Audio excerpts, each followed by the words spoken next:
Elle a été emmenée par des ombres. On racontait qu'autrefois, le village de Kira vivait dans une joie si pure que même la terre semblait sourire sous les pas des enfants. Ce jour-là, les tambours battaient au rythme du soleil. Les femmes dansaient, les pagnes éclaboussaient la lumière, les rires montaient vers le ciel. Kira, 15 ans, courait pieds nus dans la poussière, le cœur ouvert, entouré de sa mère, de son père, de ses frères. Le monde était simple. Le monde était beau. Puis la nuit tomba. La lune se leva. Rouge. Un rouge mauvais. Et les ombres arrivèrent. Des hommes armés surgirent du désert. Ils incendièrent les cases, tirèrent sans distinction, renversèrent tout sur leur passage. Les cris se mêlèrent aux flammes. Kira courait. Elle appelait sa mère. Son père. Ses frères. Mais seule la mort lui répondit. À l'aube, il ne resta que des corps, des cendres et une enfant tremblante debout au milieu du silence. Ils la capturèrent. Ils l'emmenèrent loin, dans un camp perdu entre sable et rochers, dirigé par un chef sans pitié.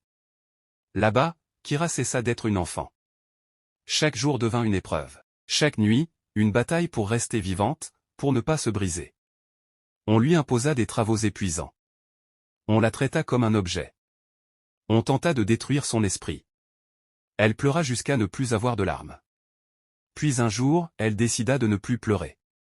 Dans ce camp où tant de filles perdaient leur vie ou leur âme, Kira survécut. Elle observa. Elle apprit leurs habitudes. Leurs faiblesses. Leurs erreurs. Une nuit de tempête, quand le vent hurlait plus fort que les gardes, elle s'enfuit. Elle marcha des jours et des nuits. Le corps couvert de blessures. L'âme vide, mais la volonté intacte. Un village de chasseurs la recueillit. Une guérisseuse soigna ses plaies. Un ancien soldat vit le feu silencieux dans ses yeux et lui apprit à se battre, à manier les armes, à ne plus trembler. Les années passèrent. L'enfant fragile mourut.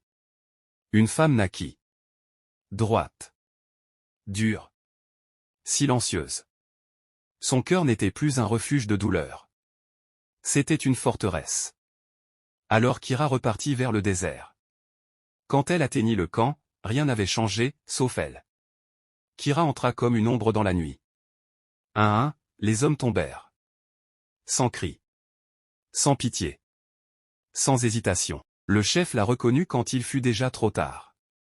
À l'aube, le camp n'était plus qu'un champ de ruines et de silence. Kira se tint au milieu du désert, regardant le soleil se lever sur la fin de son cauchemar.